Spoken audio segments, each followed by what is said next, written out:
Okay. Yeah. Actually, could you do me a favor? Yeah, Can you do sure. me a favor? Can you stand there? Yeah, of for course, me? of course, of course. I have to talk to somebody. Yeah. So I think technology is really important in terms of helping teams be able to be more agile. So for example, a lot of the times we think about customer experience in terms of how can we improve online journey.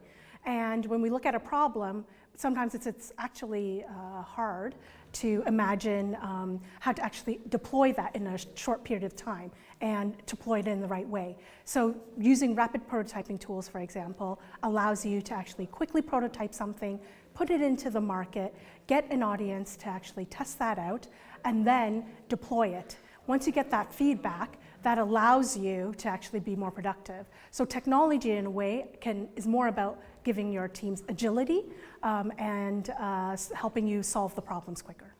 So data is really important. Everybody talks about, how do you combine all sorts of data? What we actually did was we actually took an hypothesis. One example is that we had something called favorites and a shopping list. And what we saw was that people were not actually engaging with either at a very high rate.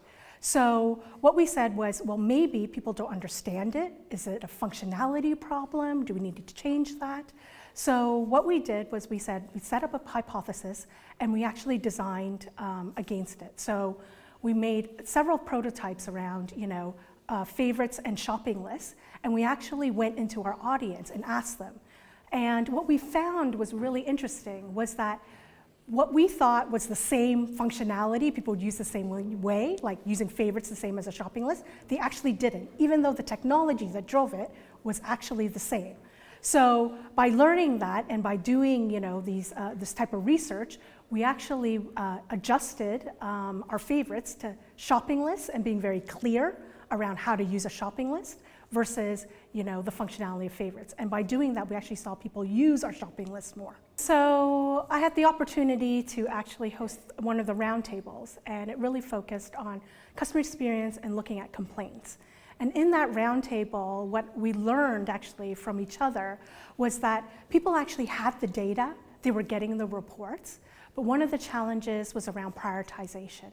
How do you actually prioritize which ones to do when the list is very long? So we talked about different techniques in which we can do that. And one of them was looking at the value versus the feasibility.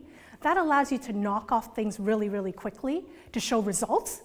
And that gives energy to a team, and then be able to tackle some of the harder ones a bit later. So that was a really interesting learning that we got. In addition, another one was we spoke to, for example, Booking.com in our group, and they were sharing how they were using data to actually even predict a problem. So that was also interesting, not only looking at the problems that you can solve, but how can you maybe even look at what kind of problems could come up, especially if you're going to be releasing new functionality. So that was really interesting.